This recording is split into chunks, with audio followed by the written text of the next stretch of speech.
Hello, everybody. My name's James. Welcome to another Planet FPL Clash of the Correspondents. And we've got what many would consider the biggest game in English football to preview on this one. Firstly, he's our Manchester United correspondent, Gary Robinson. How are you, Gary? I'm good, thanks. How are you? Not too bad, thank you, buddy. And our Liverpool correspondent, Dan Lord's in. How are you, Dan? Yeah, I'm good, mate. Thanks. Good man. Gary, what do we make of the start? Victory against Fulham late on, defeat at Brighton late on. Is it the same old United carnage? Is it just continuing, is it? No, it feels slightly different. It feels a bit more controlled. We're not conceding 20, 25 shots a game. Um, but yeah, it might feel a bit more boring, a bit more.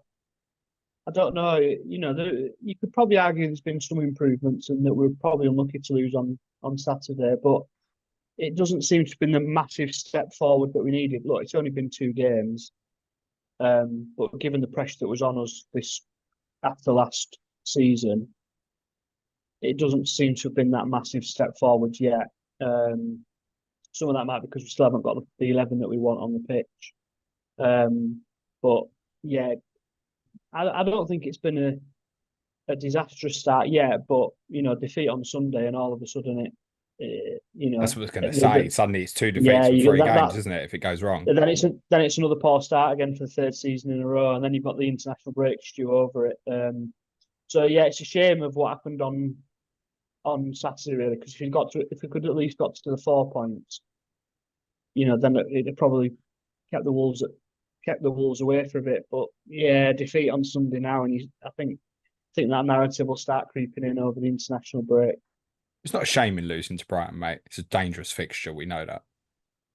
No, I know, but we can't keep saying that season in, season out, and we lose there a lot, and we lose late on a lot. I think that's the 9th or 10th time this year that we've conceded a 90th minute goal. We just can't keep doing it, and it just doesn't seem to matter who's on the pitch, who's not on the pitch, who's at centre back, who's in goal, who the leader is. We just seem to fold at those key moments. And yeah, I mean, look, Brighton are a good side, but you can't keep making excuses for this team season in, season out. Dan, what's your view on them, despite other than mass dislike because of the rivalry, which I understand? But what's your general view on them? Do you expect more of the same from them, or can you see improvements in them? I saw the majority of the Fulham game, and I've just seen the highlights of Brighton. Like Gary said, I do think they look a bit more controlled, a bit more structured. Still not quite convinced they have a style of play though, and you'd have thought it'd have kind of instilled something like that already. It's a wait and see. I think it's a bit early to make judgments on that. I think. Chat fair, Gary. It's still question style of play here. I mean, we seem to have got one early on this season in that we're going to press from the front, quite aggressively and things like that. But the way he's done that is to play Mason Mount and Bruno Fernandes, almost as forwards. And what that's meant is that all the midfield creativity's gone, and that we're relying on Casemiro and wide. Ahmad's a decent wide player, but he's probably still potential, is he? And Rashford's obviously massively out of form. So it's all right saying that we can press better than we were, but it's at the sacrifice of having no Fernandes in midfield and having to play Mason Mount up front. And so we've not got a forward up there. And then the only way we can create chances is to take Mount off and get a forward up there. And then the game becomes a bit messier in the second half again. So it's as ever with Ten Hag. He can implement one part of a game plan, but it's always at the expense of another part. It seems there never seems to be a whole plan that suits everyone and everything. Do we know if Mount is injured from Saturday? I haven't heard either way. I assumed it was a tactical thing to try and get a forward on the pitch, but we'll probably get more information. I actually thought he played quite well in that first half, actually. Yeah, he's done well, Mount, and he's doing what that's what he is, isn't he? He's always been quite a defensive attacker, if that makes sense. That is most of his Yeah, best he's a work worker, is isn't he? a harrier and a worker, yeah. So he's done that side of it well, but like I say, it just leaves us empty in midfield still, and with no one to get involved in the build up. And the only way to counter that is to take them off. And yeah, it's just not quite there still. Do you expect that similar setup for Liverpool on Sunday if Mount's fit? To probably still go with those two, or would he start with Xerxes up top? Do you think? Well, it would seem strange to play that way against Fulham and Brighton, who were sort of mid-table teams who were finished pretty much where we did last season. It would seem strange playing that way against them to then try and open it up against Liverpool. If anything, you'd think you'd go the other way and try and beat Fulham with a bit of panache opening day, and then when it comes to Liverpool, you probably more think even the crowd would be more accepting that we might have to dig in a bit and press from the front and sacrifice. So I don't know. I mean, if Mount is fit, I assume he might just stick how he was, because that might be the way that you can get at Liverpool. But yeah, we'll have to see. That concern you at all, Dan? The idea of having two tens in there rather than a 9 and a 10, in the sense that we know that's an area of concern. I think Gravenberch has done quite well in the first couple of games, but we haven't seen that tested against an opponent like this yet. Is that a concern if United line up without a recognised forward? I think I prefer that than just sitting in and trying to hit us on the break, if I'm honest. You might bring them out a little bit, create a bit more space. Yeah, no, it don't concern me. Okay. Confident as usual. But you have every right to be after the first two games. 5 or 4 goals scored, none conceded. What can we read into these first two games? Because the cynic would say you've done what we'd have expected, right? Exactly that, I think. I don't think we can read much into it. We'd have expected to take 6 points, and we have. Ipswich in the Ed Sheeran comeback made it tricky. But Ed Sheeran leaving seemed to do you a favour, because Ipswich stopped playing at that point. It did my head in that match. It was all about Ed Sheeran. It was like, fucking hell, just give Ipswich a bit of credit Dan, here for their do first us half a performance. favour, mate. Try and be not a Liverpool fan when Liverpool are playing and you're playing your team, mate. See if your team gets any coverage. Yeah, yeah. I thought Ipswich did really well actually first half, and they were really brave and actually really pushed on us and didn't give us any space. But I thought to myself, and it came right, that it was just a matter of time. They'll tire. They won't be able to do this for 90 minutes. And yeah, second half was a different game. Same a little bit with Brentford. Brentford early on had quite a bit of possession and a few kind of half chances. And then as soon as we scored, it's kind of one-way traffic, really. Yeah, it's positive to have the 2 clean sheets, though, isn't it? Yeah. Yeah, and it's not really giving up too much XG either. There's not that many big chances. There was yeah, I mean, they could have had 2, couldn't they? 2 headers, Brentford on Sunday. Yeah, I mean, there's a couple of things that I think have been concerned. Yeah, defending set pieces. Actually, it was wide free kicks, wasn't it? Greaves in the first game, and then was it Christopher Aguero or Collins at the weekend? And the other one I found a bit concerning for you is actually from attacking corners. Yeah. You look quite vulnerable. I know you scored yourselves from that. You've looked vulnerable from that, I've felt, in the 2 games as well. And I think that's if United get any joy against us, it'll be something like that. It'll be a fast break against us because they've got pace in, Ahmad and Garnacho and Rashford. And, they could catch us like that. Yeah, it's not. It's good. It's 6 points, but like I say, it's 6 points we'd have expected to get, and a good start, I suppose. A free expected on Sunday? No, I don't think so. Not away. I think we'd take a draw at Old Trafford this early in the season. Okay, come back to that. Gary, what have you made of Liverpool so far? Yeah, I thought the Ipswich game, I thought, like Dan said, early on it looked a bit tricky, but by the end it could have been a cricket score, couldn't it? Totally honest, didn't see any of the game on Sunday. I was at the cricket, so I haven't seen any of that. I've seen the Diaz goal. So yeah, but from that first game, it looks like Slot's managed to come in and they did look a little bit different to Klopp. I suppose they're not going to look that different to Klopp just yet, given it's exactly the same players, isn't it? But yeah, a promising start, I would say, and similar to what I was saying about Brighton, if we could just held on to that and had 4 points, now they've got 6 points. Liverpool, it's a bit of a platform, and they can come into this game with a bit more relaxed. And if it ends up being a draw, they'll probably think that's fine. And even if they lost, obviously won't want to, but even if they lost, they'll still think, well, 6 points from the first three, not the end of the world. And then if they win, obviously, then they've had an unbelievable start to the season, and they'll be able to relax into it a bit more than United will, I think. So, yeah. To feel a bit calmer, Dan, a bit more controlled. Again, it's only 2 games, and you would expect to have control against his opponents, but does it feel that way? Yeah, it does. We are a little bit more possession based, I would say. It just feels a bit more solid, kind of structurally.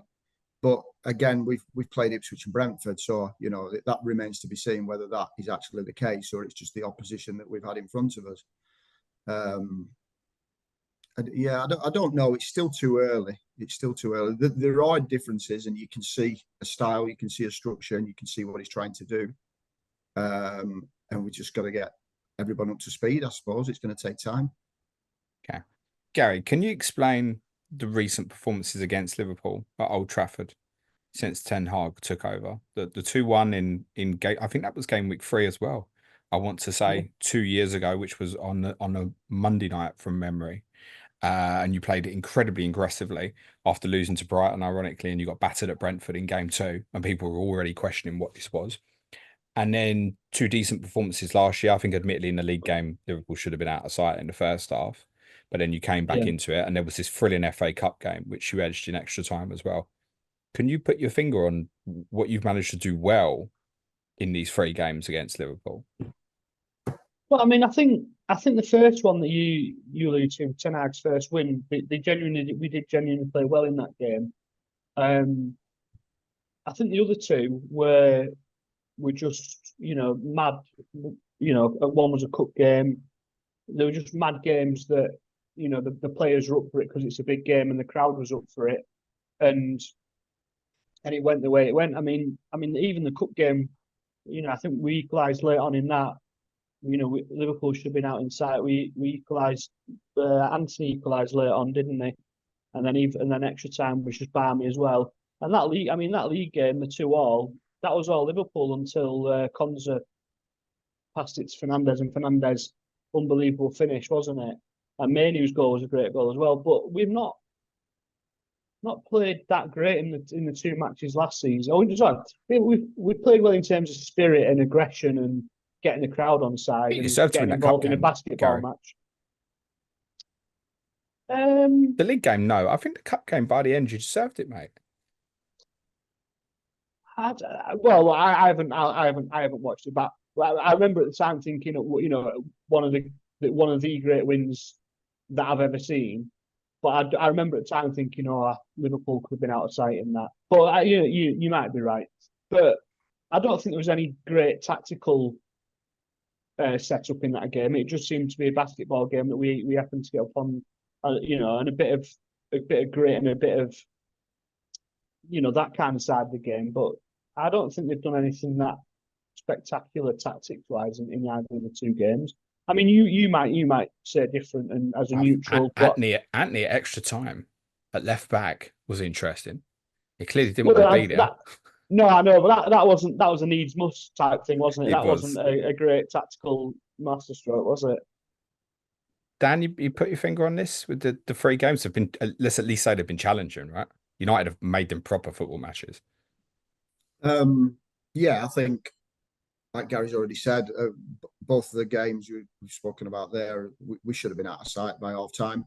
We let United get back into it, and particularly the cup match, you could only see one team winning that once it went to 3-3. So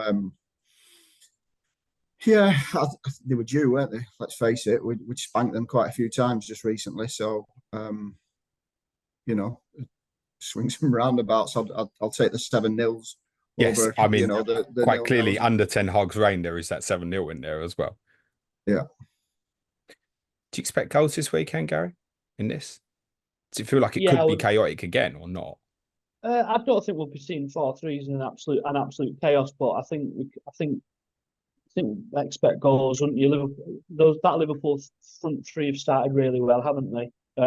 Sort of individually and as a trio. And United don't look quite to have addressed the defensive issues fully yet. If Maguire's playing again, which we assume he is, and probably too early for Ugarte, is it? So probably look like we'd probably concede some, you would think. Dan, you agree with that? Expect goals? I don't know really. It's always weird against United because there's either been loads of goals or not very many at all. There's kind of no in between often. So I suppose it depends. If it's an early goal, then I think there'll be quite a few. If there's one in the first 15 minutes, then it could be quite a few. If it's half time 0-0, I wouldn't surprised if it finished 0-0. Okay. Gary, where are we at with Agati? It's Wednesday night time recording. Is this over the line? I don't think it's over the line, not that I've seen, unless something's happened, very recently. But it looks like it's near as damn it done, doesn't it? So, I assume we'd have to get him signed before Friday dinner time, is it, for him to play Sunday? So, They would throw him straight into that, surely, anyway. It's as done as Zubamendi, I reckon. I think Dan's saying don't count your chickens yet, Gary. Yeah. No, I think. Well, I'm not. I don't think they'll start him. No, but they'd want to get him involved, wouldn't they? Because if he doesn't get involved this weekend, then he's got another, 2.5 weeks to wait, hasn't he? So what's the expectation with him? Take over from Casemiro? Play with Casemiro? Well, maybe a bit of both. I don't know. He seems he's not going to be much use to us on the ball from all accounts and the very little I've seen of him and the stats and the bits of Bob's read of him. But where he might help us out, it seems like he's going to be in doing that dirtier, sort of more unfashionable side of the game in tackles and eating up space and all that kind of thing. And that's what Casemiro needs now, either someone doing that with him or just so we can someone rotate Casemiro.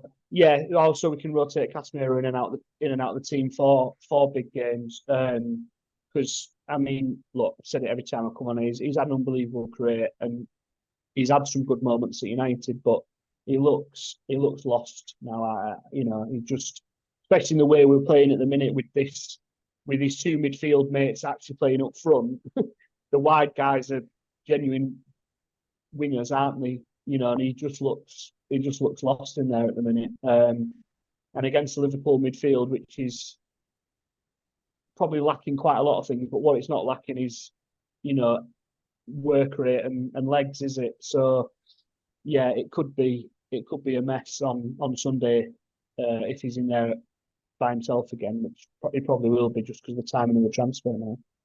Okay. Are you expecting any other business?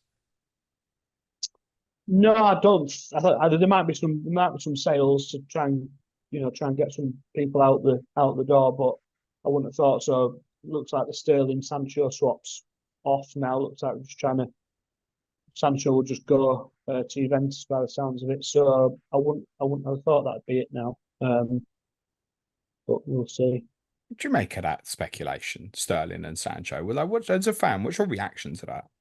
So I mean, I've genuinely loved watching Raheem Sterling. He's been a great fantasy asset for a lot of us. He's scored some massive goals for England. And I think he comes across quite well all the time. But he's best part of 30. He's on incredible wages, and he's in a position and a skill set that we've already got too many of anyway. The one thing that team doesn't need is a patchy out of form wide player who, we're not quite sure where he is in his career anymore. And yeah, I think at some point the game they're going to have to do something about these mad swaps just for PSR, because it's just becoming a mess. And it's one thing at the other end of the career when it's two 19-year-old lads swapping for 40 million each and they're bending the rules that way, but doing it.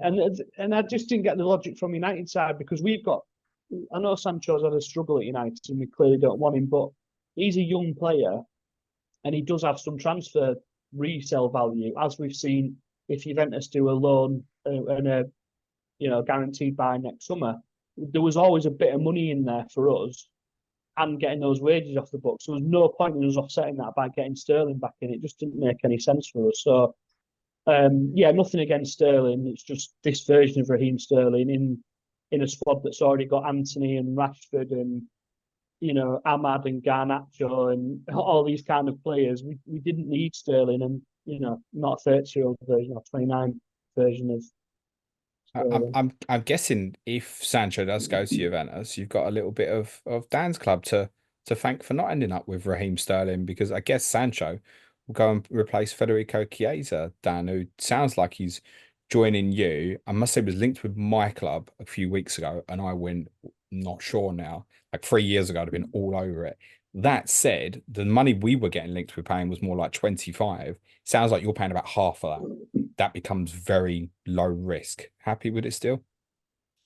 Yeah, I'm a bit like you. 3 years ago, I had a bit of your arm off, but now he's since his cruciate injury, and he was quite injury prone prior to that. A lot of muscular injuries and hamstrings, which often happens with fast players like him. He's kind of taken a while to get back and kind of stay fit. By all accounts, he played good minutes last season and did relatively all right. I think for is it just over 10 million they're talking about with some bonuses for add-ons, and it's decent cover, isn't it? If Salah went down, we're left with Doak. If he doesn't go, and there's big speculation that he's going in the window as well with every other kid that we've seemed to have sold. I'd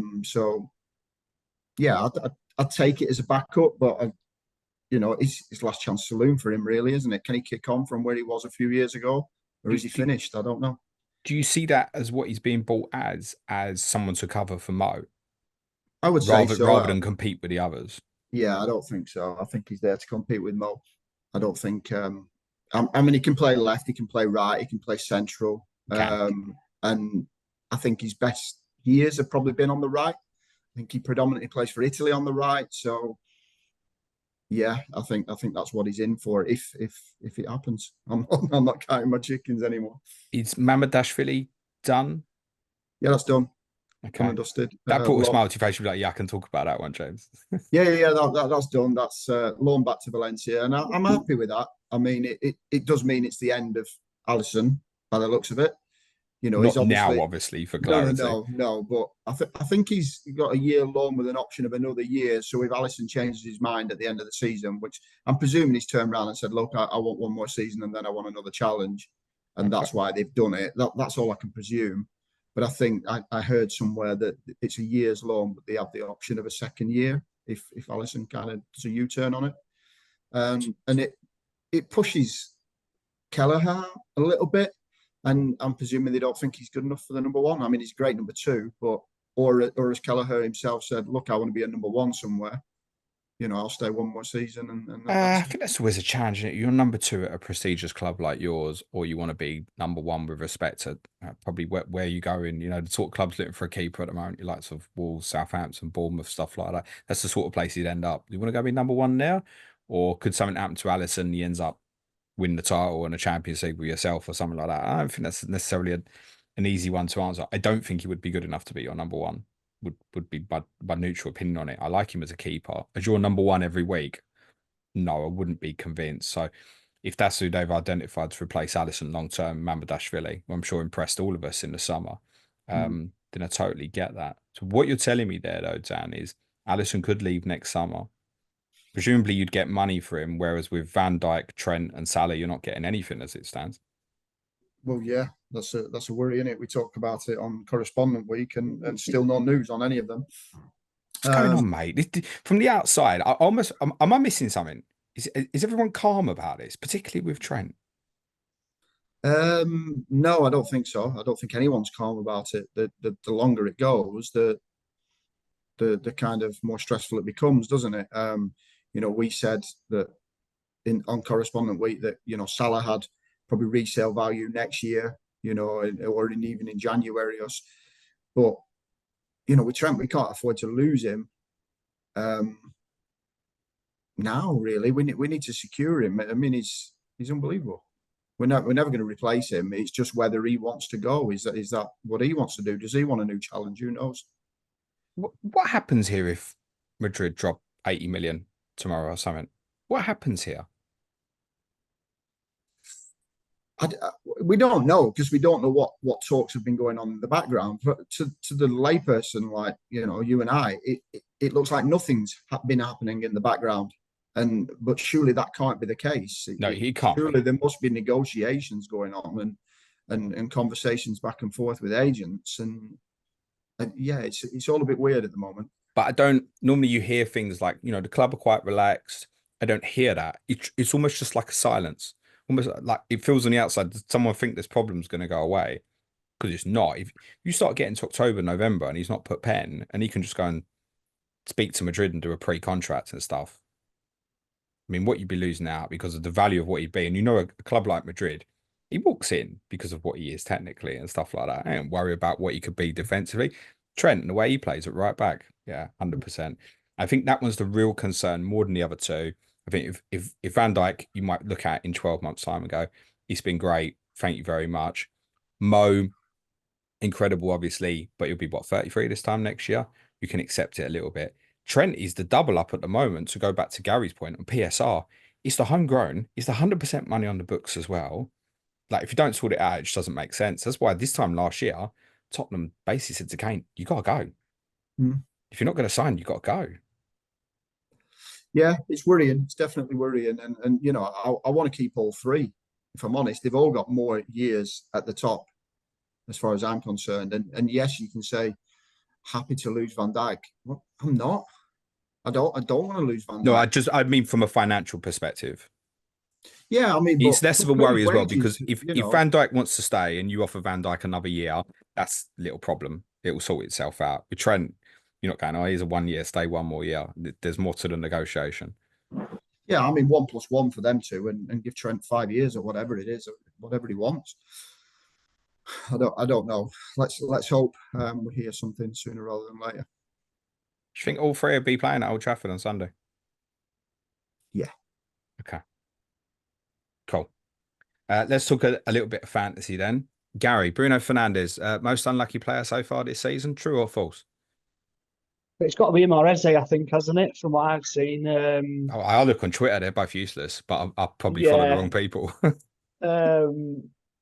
Yeah, I think. I mean, them two misses he had on the opening night were, yeah, I don't know where they came from, and the assist that he should have had on Saturday when Xerxes couldn't get out of the way of it. So, yeah, it would have taken a lot, and he'd have been on, what would have been on there, probably 30 points or whatever it would have been, whatever the max is. So, yeah, very unfortunate. Yeah, so I think it's him or Eze from what I've seen. I think Eze was unlucky with that goal that was disallowed and a couple of woodwork. So, yeah, take your pick out of them too.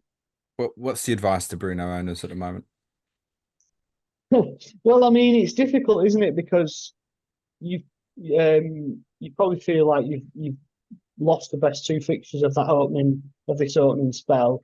Now it's Liverpool. Like I said, we don't really know where he's going to play. If he's going to be doing a lot of work pressing off the ball and all that kind of thing against a superior team, how much of an asset is he? But then it's Southampton after that, and they've not started well. So it's difficult because everyone will probably think, oh, I need to hold on, because the Liverpool game, in terms, he's kind of almost fixture proof. He's liable to, he'll be on set pieces and pens still.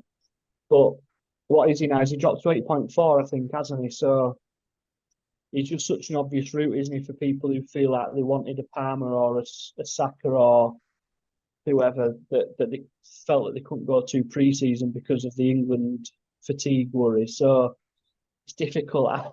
I mean, I don't have him, so I don't know what I'd be doing with him.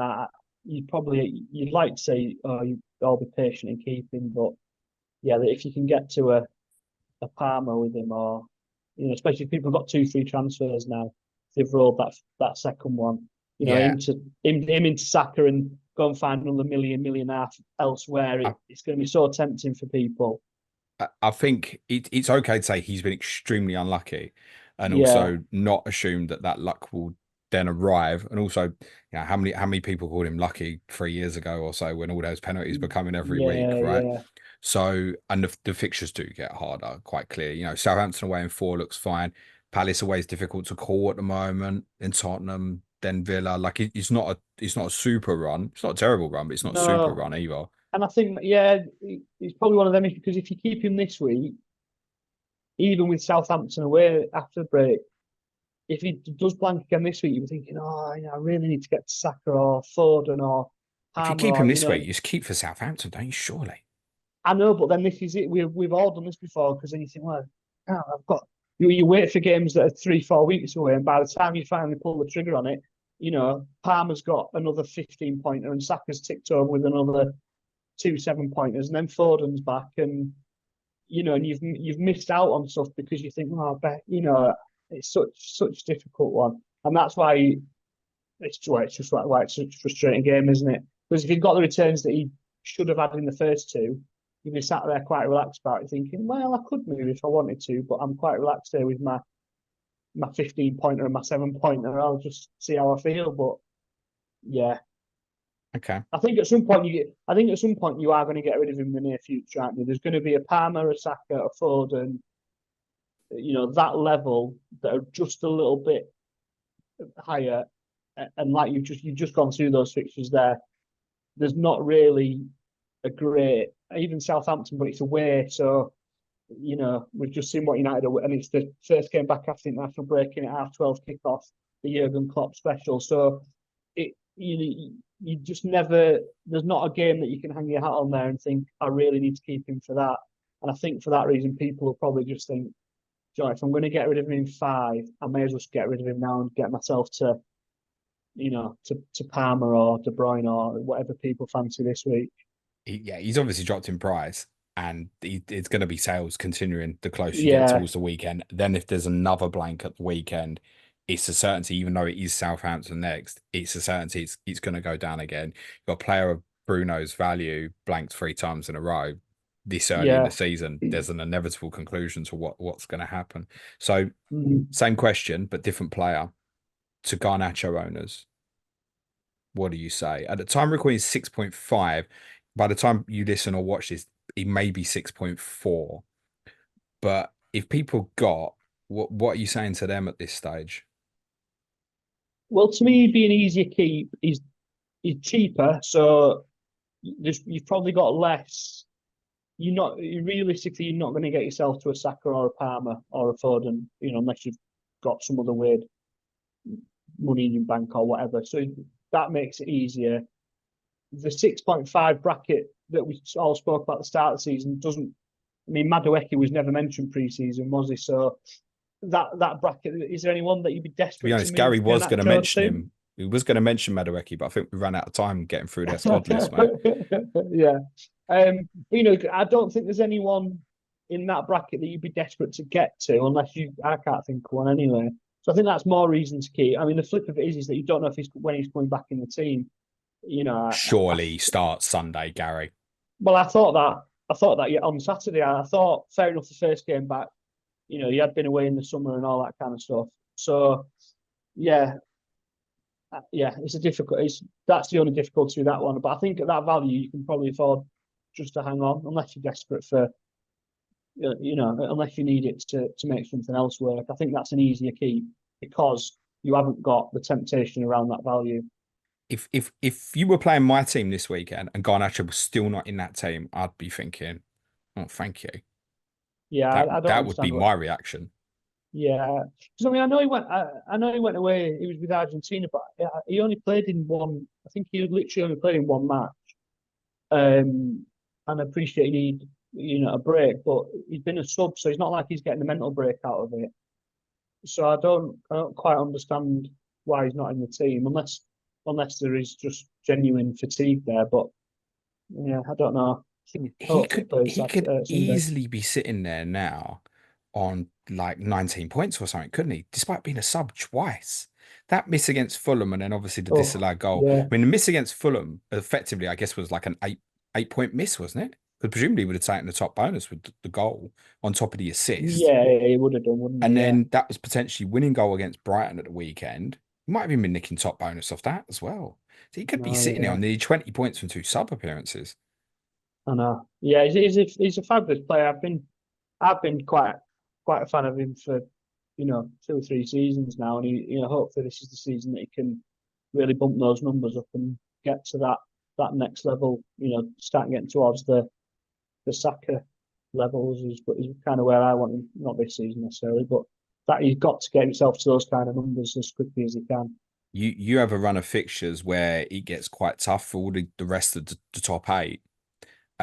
Sort of coming into late October and then November. You're the exception, Gary. I keep thinking in my mind Garnacho is going to be so popular around that point. Yeah, definitely. And I think if you got, I mean, it'd be lovely if he went 6-4. People aren't already on him, wouldn't it be? He's definitely going to go 6-4 before the deadline at the weekend. It looks like a Well, certainty. yeah.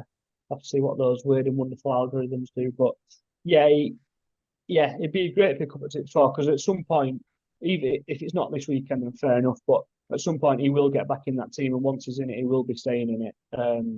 And the only question really is who comes out for it. He will be getting in that team. So yeah, I think at that value, where there's nothing that's that tempting around it, I think you'd be all right to stay on it for now. Dan, you got any Man United players at the moment? Any what? Sorry. You got. I didn't mean to offend you, mate. Have you got any Man United players at the moment? No. Have you, Gary? Well, I'm on Wildcard and I won't be picking any as it stands. Right. So the follow-up question was going to be, I'm on Wildcard, Gary. Sell me one. Well, if you had to pick one, I think you wait for Garnacho to drop 6-4 and you wedge him away as in that area, and even if you don't need him this weekend. But I think on Wildcard, Playing Liverpool, I can't. Yeah, I know. I can't. From a timing perspective, I can't justify it. No, that's what I'm saying. I'd love to have him on. I'd love to have him if I was wildcarding in 6, 7, 8, 9ish, or that kind of area. Then I think he'd be. I've said it. I think appealing. there'll be a stage this season at some point where he's genuinely a captaincy option, and there'll be a week or two somewhere it's like a lot of people are captaining him. At some point, I think that's going to be a thing this year. I think he's really going to step up a level.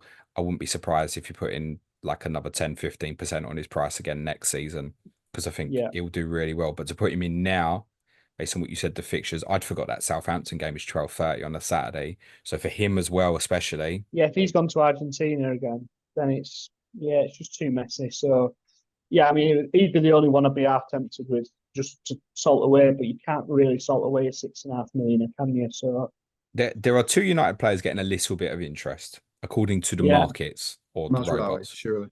Mazraoui, yeah. So he's 4.5, Gary. This is the one, isn't it? You get one every year, and he's coming at 4.5, and everyone steams into him. And then at game week 12, you're like, why is he the second most owned defender in the game?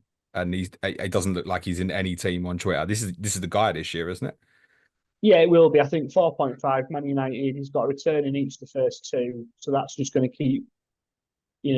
That'll just keep sustaining the interest, won't it? Because he's until the season balances out, he's always going to be top of that list, isn't he? Because of the returns. But it's just the same thing I always say about you. We don't know yet if they're going to keep enough clean sheets, and until then, I can't see it. Especially that one of fixtures as well, like we've just said. Well, do we even know after the international break if he's first choice? Because you've got Luke Shaw to come back and compete with this at some point, right? Yeah, I mean that will complicate matters. I would Dalot assume could just go back to right back, right? Yeah, it could do. Yeah, so that will complicate it. So you'd have to see. I mean, depends what kind of Luke Shaw comes back though. I mean, Luke Shaw's forever coming back from injury, so yeah, I think for now that United defence, we need to let it settle down. We need to try and get Dilit in and see if he's any good and see what impact that has on it, and see if we can get ourselves to 4 clean sheets in the first 10, or just something that you can hang your hat on and say yeah, there's a bit of something there that you can dip him in and out of for the good games. What have you made of Dallo at left back? I know Yeah, we've seen it before. Like, it feels like it could become a permanent thing now. yeah, it does. He has kicked on this last 18 months. He can do a bit of everything, can he? He's got a good cross on him. He can hit it from 30 yards. Like you say, he's the only really one that United have got who's comfortable going into this sort of new false fullback role or whatever people are calling it. So he's the only one who's comfortable dropping in those midfield areas. So if we want to stick with that kind of tactic, then he's the only one who can do it, I think. Shaw's decent on the ball, but he's sort of better he's better as a more traditional left back, isn't he? So yeah, he's been a promising start from Dallo, but whether it's just flash in the pan and, like you say, Shaw comes back and we want to go back a bit more traditional, we'll have to wait and see. Okay. The other United player who has had a little bit of interest is Ahmad, which is it's understandable. Obviously, the goal at the weekend, 5 million, started the first couple, but he's most at risk here from Garnacho, isn't he? I really don't know. I mean, you would think so, yeah, given his career and Rashford's career and things like that. But the way Rashford's playing at the minute, I mean, I really wouldn't be that surprised if Garnacho comes wide left. But even if he did, that'd be a short-term thing, I think. And I think longer-term, Ahmad will become the backup winger for both sides, as it were, to allow us to swap whoever we wanted. I think that's what his role in the squad will be now. He's basically what Anthony was last season, that first reserve wide forward who can fill in, wherever we want it. Do you think on Wildcard, Gary, you'll go with Morgan Rogers?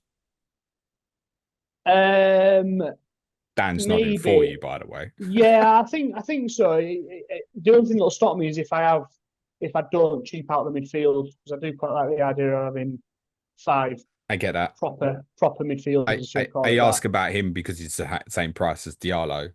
Yeah. You didn't flinch to go, you would be Diallo instead.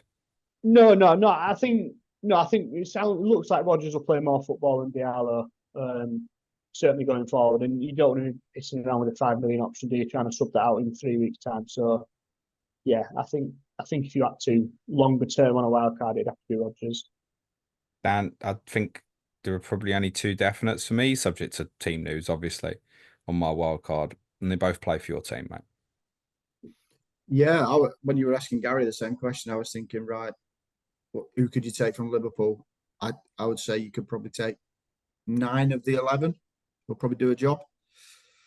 Saying Sky Fantasy, it's gone, Dan. I'm sorry, mate. It's over. But Robertson's looking really good, back fit. Trent, obviously. Konate seems to have taken the shirt from Kwanzaa after that wobble in game week 1. Van Dijk's there. Alisson's a decent keeper. Diaz and he's getting chances because of the way we play. Szoboszlai's getting forward. Jota's in and around it, and he's out of position, and Salah's Salah. So basically, not Gravenberch, not McAllister. We're back to a situation where so much here can be considered. That's where you're at with this.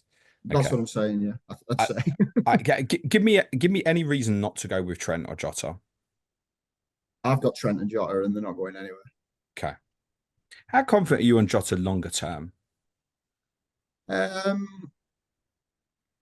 At the moment, it looks like he's trying to just get a bit of stability and keeping the same 11. He's taking people off at roughly around the same time and integrating kind of, and getting minutes in legs of Gakpo and Nunez. Well, Nunez didn't get on against Ipswich, did he? But, we haven't really seen much of Curtis Jones yet, but Elliott's been on.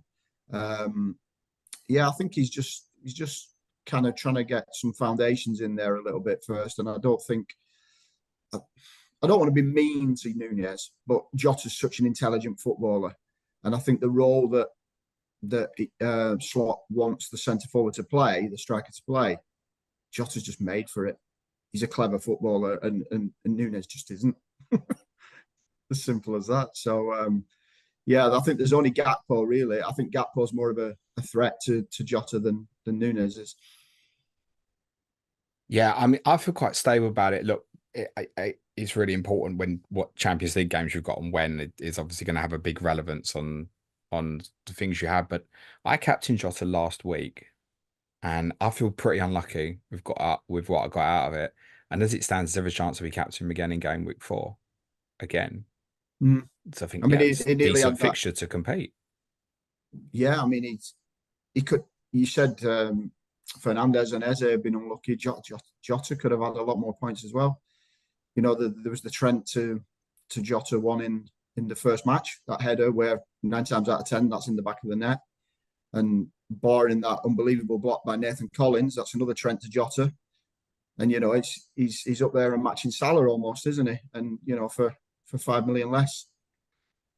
You're absolutely right. I mean, it's 2 games. We shouldn't look at the data too much. But yes, for inspected goal involvement, Jota is matching Salah so far. In fact, Salah is the 3rd highest of the Liverpool midfielders, because Luis Diaz has the highest XGI of Liverpool's 3 midfielders from the first 2 games. And by the way, that XGI for Jota, which I think looks pretty big at 1.64 from the first 2 games, is less than Trent's. Trent's been really good and really advanced. And Diaz as well, this kind of his new role from the left coming in a lot more, because Jota's bringing the centre halves in and creating that space behind, and the wingers are coming in, and that's suiting Diaz down to the ground, instead of having him play wide, because he's not like a wide winger. He always wants to cut in on his right, and yeah, it's suiting him down. Gary, I'm interested to bring you in on this, because I've pretty much said I'm on Wildcard. I'm going Trent and Jota are kind of like certainties for me. Dan's saying, yep, definitely those 2 not going anywhere for him. But are those 2 definitely going in for you? Trent definitely is. There's not a question in my mind. Is, you know, love owning Trent. So yeah, he'll definitely in.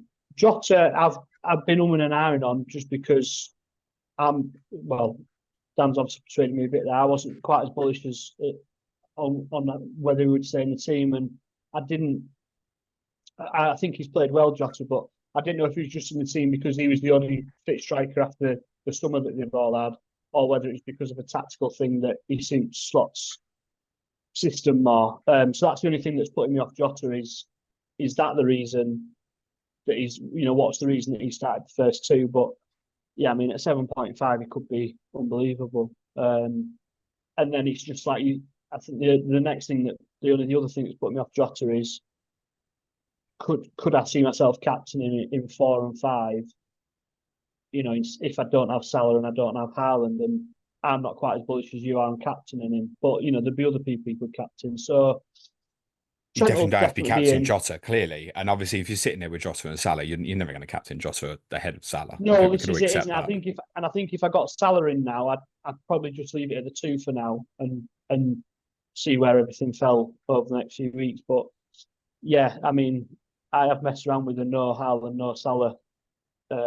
Oh, you've been listening to me too much, Wildcard, mate. That'll kill your season, mate. I wouldn't do that. There are other very good FPL content creators out there on podcasts. You should probably try, Gary. Yeah. The first one I did have neither of them in, and I thought, oh, that's unbelievable. But then I did just stick Salah in just for that run after the internationals, just for an obvious captain. Yeah. So, but you know, the more it comes to it, the more I do like the idea of just binning them both, and it's just kind of persuade myself to captain a Palmer or a Jota or a you know, whatever. Yeah, Salah's gonna be borderline for me, and it's the same. It's not that anyone doesn't want Salah in there, same as not anyone doesn't want Haaland in there. So Salah's going to be really close to me, because if I had him, I'm trying to compete against Haaland as it is, and you'd go Forest at home, Bournemouth at home, 4 and 5. Yeah, captain Salah, forget about it. Then I could end up captain. I could end up captain Jota in both, you know. Yeah, no, that's it. I think you'd feel sick if you went against Haaland, but then you didn't get the reward for it because you went Jota over Salah. Would you think that was a step too far, or could it be the greatest thing of all time? So yeah, but it's allowing me to do things like Isak is clearly going to beat up my team at the weekend. It's allowing me to do things like that, which are helpful, mate. I think we do put too much thing on the cap. You know, captains. You know, it's only one part of your game week every week, isn't it? And put so Yeah, much store but in your captain, don't you? Haaland and Salah are so incredible because you know that you can trust them, and it's so rare that Yeah, they'd go and blank like 2 games in a row and stuff like that. That's why they're the prices they are. Why they're the most powerful yeah, assets in I the game. know. They I deserve that know. status. Where you at with Mo for fantasy, Dan, at the moment? I've started pretty well fantasy wise, and I'm actually umming and ahhing about wildcarding just to get him in Oh, cheers, Dan.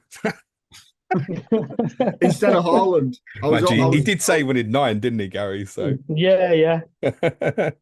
instead of You got Haaland. 4 Spurs in, so Yeah, you do. Yeah, so yeah. no, well, that Dom got injured, didn't he? So that oh that yeah. fell apart. I mean, did you see Everton? You can see why I went down that route, right? Yeah, yeah. You don't need to sell it to me, Dan, but you're saying you're considering activating to get Mo in because what, it's too awkward to rework it. Yeah, I think I don't know. Usually I'm like when I play fancy and I'm like, oh, I'm doing all right, this squad's all right. And then before you know it, it's kind of crumbled and you're 2 weeks game down the line. And I just want to kind of, I don't know, be proactive instead of reactive and try something different maybe and switch it up completely. I'd keep Jota and I'd keep Trent and bring Salah because after United, we got 4 games where we've said we should have won the first 2. I'd expect to win the next 4 after United as well before we play like Chelsea, Arsenal, which is a difficult run with Brighton and Villa. I think after that. So for those of us who want to take him on, different question then. Diaz versus Robertson, discuss. Yeah, both nailed. Robertson's back to the Robertson. I think he's even said himself that it's the first time he's been pain free since May or something like that. That he's been playing through the pain barrier and he's the fittest he's felt for a while. And It's taken a long time for Scotland to find their excuse, but they got there now. But you can see it in his game. But it's the way we play because he wants the wingers so high. It gives the fullbacks more space to move into. I mean, he could have had a brace, couldn't he? And he caught the eye on Sunday. He could have had a brace. I mean, it was good save, even though Flecken didn't know much about it from the Jota overhead kick and the header and the near post one. I mean, it's a hard angle. He should go across keeper really, but he could have had a brace, and he was well forward. So I don't know. It's a tricky one because he's got attacking potential, but after the United game, there could be 3 more clean sheets in them 4 games. Yeah, it feels. I would quite like to go to Robertson, but I also partly have it in my mind as a placeholder, Dan, potentially for an Arsenal defender in game week 6. So take the best of the next 3.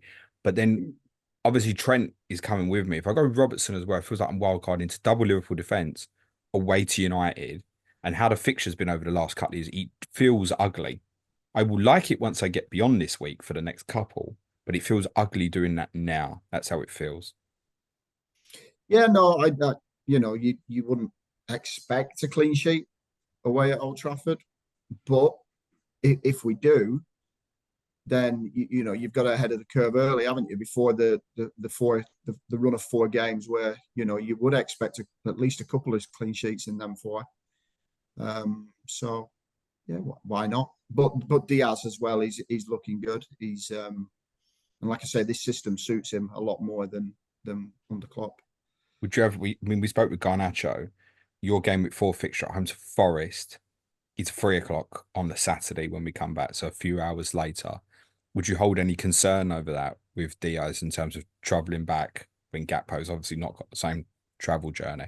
Yeah, potentially, and that might be where they lose minutes. At the moment they've started every single match, and I expect the same 11 to start against United. If I'm honest, yeah, and yeah, if it is a long journey, delays, anything, whatever it could be coming back, then it might be Gakpo out there or Nunez instead of Diaz. But I'd expect him to come on even if he starts on the bench. And then if I said to you, Dan, over the next 10 weeks or so, I got to pin you down to have double Arsenal defense or double Liverpool defense. What would you prefer? I'd have to say I'm not 100% sure of what Arsenal's fixtures are going forward. Well, 6 to 8 is pretty good. They've got Brighton home this week. There is Tottenham and Man City away in 4 and 5 when you've got those two good fixtures. That's why I almost say about using Robertson as a holder if I want to move to a Saliba, for example. I think with the Liverpool defensive assets, particularly them two, the wing backs, the full backs, they offer more going forward, don't they, than any of the Arsenal defenders do. The Arsenal defenders are obviously more likely to keep a clean sheet if we look at last season. So it's the ceiling with the Liverpool ones, I suppose. Even Van Dijk is more likely to get on the. I know Gabriel and Saliba got goals last season, but for me, Van Dijk's more likely to get on the end of a cross than any of them as well. So it does feel now, because Robertson wasn't a consideration with me in one. For my bench boost, I went with Van Dijk with the security. But Robertson really did catch the eye on Sunday, actually. I think there was a kind of a school of thought that he might be quite restricted because of whatever Trent does coming in. So he doesn't feel that way at the moment. And again, the two fixtures you've had so far, you're always going to have a lot of the ball, and it's difficult to judge. But yeah, the underlying from the two games and what I saw with my eyes Sunday, Robertson was probably the player from the weekend that struck me the most in terms of I wasn't thinking about you before, but I am right now. Yeah. The heat maps was like, left midfielders, left wingers, and right midfield, right winger for Trent. Which is how when a lot of us did have them both years ago. Yeah. Yeah. So he's looking really good, and he's a good option for a little bit cheaper, and he's still on the odd set piece, and he's attacking. He's getting forward. He's getting in the box. You might have talked me into him, Dan.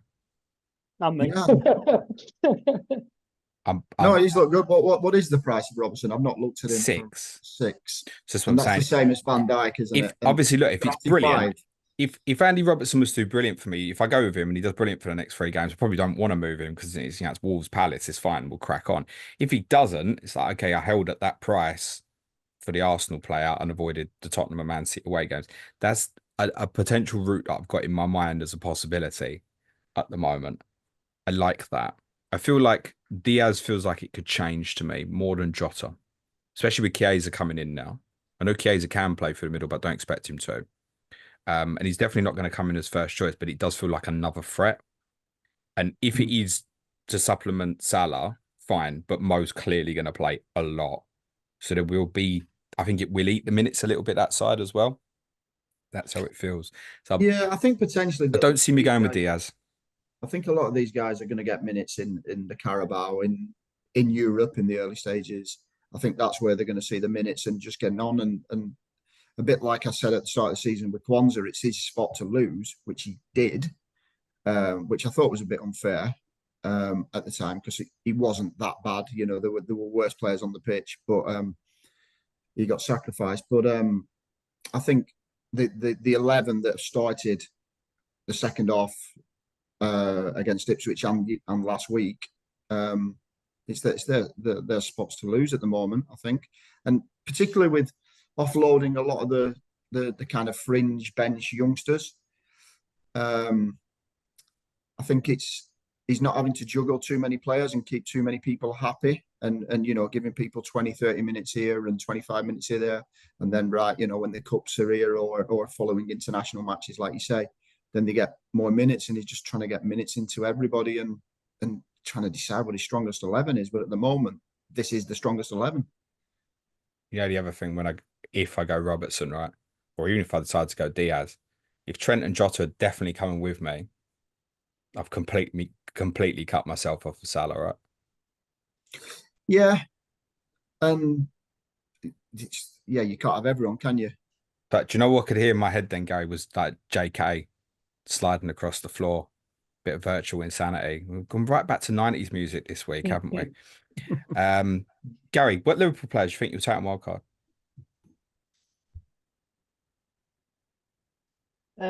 Well, yeah, definitely Trent, and then I don't know. I honestly don't know. Trent's an absolute cert, and I will definitely take more with me. But whether that's Jota, Salah, Robertson, I don't know. It'll only be 3 of those 4. It won't be anyone else. Gents, thank you both very much. Good luck. Oh, quick, Dan, what would you say to Quanza owners? I'm guessing most have already sold, but he's either going to be 4.3 when you hear this or on the verge of it. Can you give people who've got any hope, or they've got to get rid of that quick, have they? Or I think the issue being is pre-season, it looked like he was nailed because he played every single minute and by all accounts was probably the best player on tour, particularly the best defender. Obviously, we're talking second team defense because the big guns weren't back. I think he was just made a little bit of a scapegoat in that Ipswich match. I think Slot wanted to prove a point and show his authority and say, look, if you're not doing it, I'm pulling you off. And he wasn't going to do that to one of the senior players. So Quanza was an easy target. And, you know, he did get bullied a little bit by Delap, but in that first half, he was the best defender, in my opinion, we had. But that being said, Kanate is stronger defensively. Yes, he's not as good on the ball, but he does cover the ground and reads the game a little bit better defensively than Quanza does. And, you know, with Trent marauding up the right or cutting in, he covers that right side space much better than Quanza can at the moment. You know, lack of experience of doing that. Kanate will struggle to play like Tuesday, Saturday, though, won't he? When his Champions League starts up. He always gets injured. So it's just, how long do you have to wait with Quanza dropping in price until Kanate has 2, 3, 4 weeks out with some kind of muscle injury? Because it's inevitable. It will happen. Yeah, I'm not tempted to drop down to Kanate to stick him in. And I do think Szoboszlai, I think he's well worth watching, but he's not the way I want to punt into your team at the moment, especially when Diaz and Jota are like $1 million more. Yeah. I think I'll wait on that for a minute. All right, brilliant. Thank you, gents. Gary, go on then. Prediction for Sunday. Oh, fucking hell. You know I'm going to ask you. It's not like a new thing. I know, I'd forgotten that. I'd not thought of one. I'll say a repeat of last year. I'll say 2-2. I thought you were going to say 4-3, mate. No. Well, it was 2-2 at full time as well, wasn't it? So it was 2-2 at Old Trafford. So I'll stick with another 2-2. It was 0-0 at Anfield last season, wasn't it? Awful game. Yeah. In United December. Just sat in, didn't they? Yeah. Oh, yeah. Not bitter in any way there, Dan. Yeah. To be fair, it was obvious what would happen to them if they opened up. I'm pretty sure a lot of us were predicting 4s and 5s before that game started, if I remember correctly. And okay, Salah 2-2. got that terrible red card, didn't he, from Michael Oliver? More bitterness. I didn't expect this from the top clubs in the country, honestly. Go on then, Dan. Give us a correct score prediction, mate. 5-0. 2. No, probably. I think there'll be a goal in it. Probably. I'll go 1-1, but it could be 2-1 to either side or 1-0 to either side. But I think we'll get it. We'll go there and get a draw. And yeah, United will play the best game for the next 10 matches like they usually do, and then they'll go shit again after this. Gary, as a man who is on Wildcard and potentially thinking of going without Salah, shall I utter the immortal line that I uttered before Liverpool won 5-0 at your place a few years ago and said, No. It's not like Salah will get a hat-trick at Old Trafford, mate. Yeah, and 20 minutes later it's 4-0 and Solskjaer was halfway out the door. So no, don't say anything like that. I'll go for 1-1. I think this one will be cagier and tighter. I think I've seen the change in your team, Dan, of more controls. I don't think it will be as chaotic as what we've seen from previous games. I think your best chance, ironically, Gary, is probably to make it that and try and get that cup vibe feel to the game and get the crowd up, etc. And try and make it fast. Like if it pisses down with rain, that would probably help you at the weekend, for example. I also think, Dan, looking at what you've got afterwards in the context, going and drawing there at the moment, it would be perfectly reasonable. And I think you said that near the start, you'd probably take it. Yeah, no, definitely. I don't think you should really, but I think there might become a point in the game where there might be an acceptance that, yeah, it'd be better to do this than psychologically get beat. Because then if you win the others, pretty much guaranteed to be above at least one of City or Arsenal after game week 5. And then you're in contention then really at that stage, at least for the start. Yeah, I think it might be a draw. I think if there was a win, I would favour your team, though, Dan. Gents, thank you both very much. Best of luck for the weekend. Anything else you want to plug, Gary? No, thank you. No probs. Dan? No, not from me. No, thank you. That gave me time to try and remember what I've got for you guys on Correspondent next week. There are 2 podcasts next week on Clash of Correspondents. In fact, there's 3 during the international break. Next Tuesday, Man City versus Brentford with Johnny Pringle and Tom Med. And also next Thursday, I believe, Aston Villa versus Everton with Lee Jackson and a thoroughly positive Sean Norton at the moment, who told you all not to get Everton players in pre-season. And we're also in the second week at the international break, also have Fulham versus West Ham for you with Lewis James and Chris Stone. I'll be doing Ask James, 2 o'clock on Friday. Feel free to join me for that. Just sees me to say thanks very much to Gary, Dan. Good luck, gents. Cue music, please, man child.